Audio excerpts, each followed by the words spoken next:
1719 жылы орта деңгейіне отбасында дүниеге келген. Оның әкесі ұлы оның көмекшісі болады деп армандаған. Бірақ Робинзон авантюрист болды. Алыс елдер оны өзіне тартты. Оның бірнеше теңіз саяхаты болды. Жолда дауыл ойнап, кеме апатқа ұшырады. Барлық топтан тек Робинзон аман қалды. Ол өзін есін жинағанда бірден түсінді. Ешкімнен көмек те алмайсың. Сынған кемеден қалған қалдықты ол аралға тасыды. Аралды зерттеп, ол жалғыз екенін түсінді. Робинзон теңізге жақын жерде лашық салды. 10 жыл өтті. Робинзон арал маңынан өтетін кеме оны құтқарады деп әлі күтіп жүрген еді. Бір күні Робинзон өмір сүрген аралға жабайы адамдар қайықтармен бір-екі адамды алып келді. Олардың бірін Робинзон құтқара алды. Екіншісін олар өлтіріп тастаған еді. Құтқарылған адам Крузо жұма деп атады.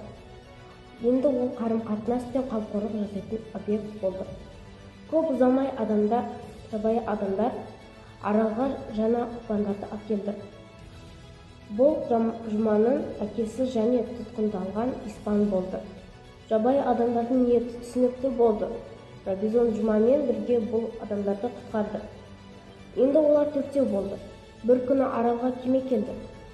Жағаға командағы даның бір бөлігі түсіп, олар байланған капитанды алып келе жатты. Олардың әңгімесі бойынша кемеде бүлік болған. Робинзон өз достарымен капитанды құтқарды. Ал теңізшілер қараусызданды. Робинзон мен оның серіктерін капитанын өзімен бірге алып кетті.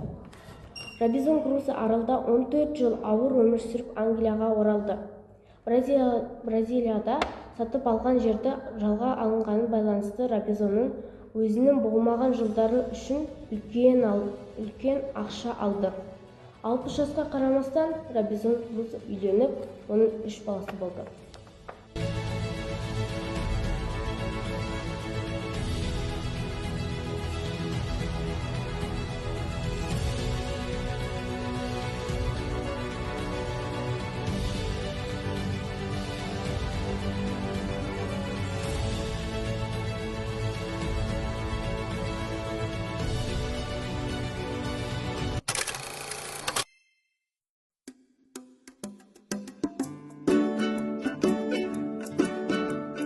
Ал Робинзон Крузо жұпыныңды салыпсың.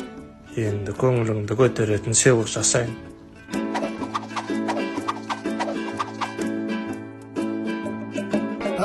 Ешті кетпейді, адам жегіштер мекендейтін бір аралға жеткенде олардан ем сұрап аласың.